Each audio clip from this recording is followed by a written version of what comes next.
Alright, so this is an instructional video on assembling the bike display. This would be the same for the 12, 16, 18, and 20.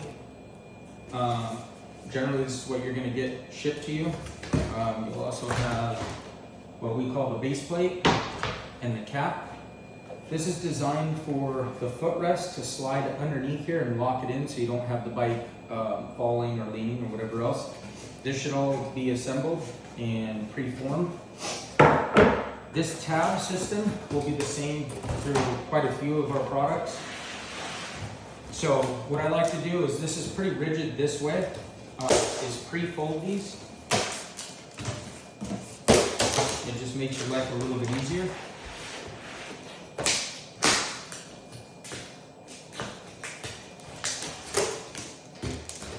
This one, or especially this one. I usually find some type of a 90-degree surface that I can bend it around.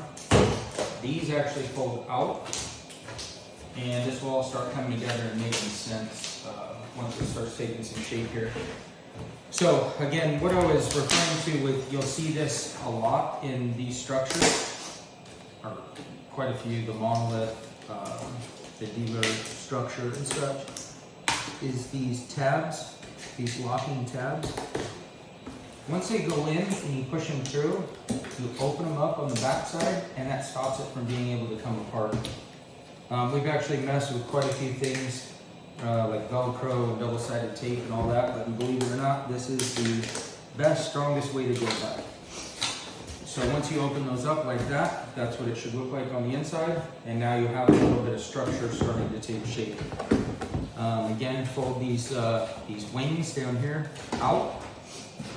You do want to make sure these are countersunk, and the reason why they're countersunk, and countersink means, so this is a flush, and this would be a countersink. What that does is, when the pin goes through, this pin, when it has pressure put on it, it expands. So what happens is, once that goes through here, it needs some room to expand without touching the floor. So this countersinking opens up enough space to be able to do that. So countersunk side down, so the flush side is up. You line up your holes with these tabs. Push your push pin through. You might want to pull it off the ground just a little bit until you get that pin through there. Just like when you'd mount anything, you go in a cross pattern. You don't have to, but it just kind of makes it start retaining that square shape.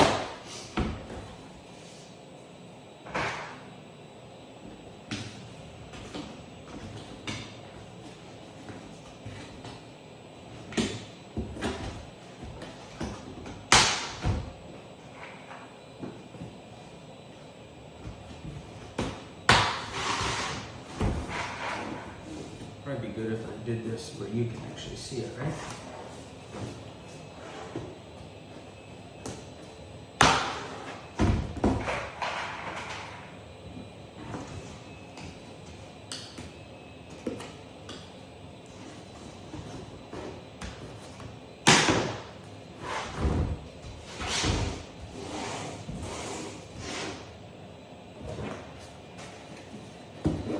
And then this cap fits on the top like that.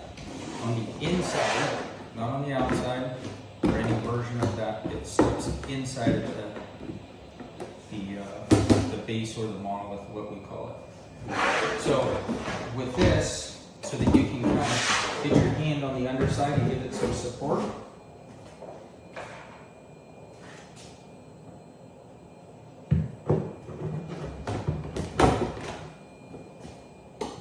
Side, push this pin through, and snap that in there. It is important that they fit tight, because in some cases that bike gets pretty heavy in the 20-inch version.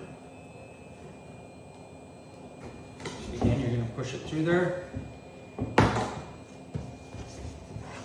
going to go to the other side.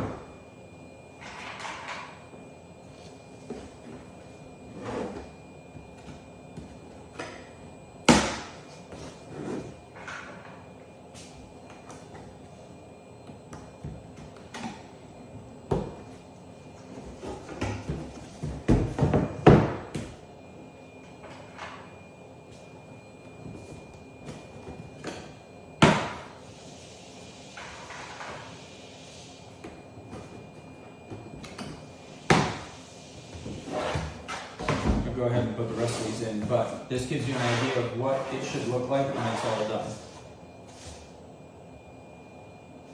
I do get asked on occasion, there'll be a mistake and one of these push pins has to be removed. This is it's just a tool for removing body pins, but essentially you just slide it underneath. You can use a screwdriver or anything else. Slide it underneath this pin and pull that tab, that pin back up, and this will release and come back out.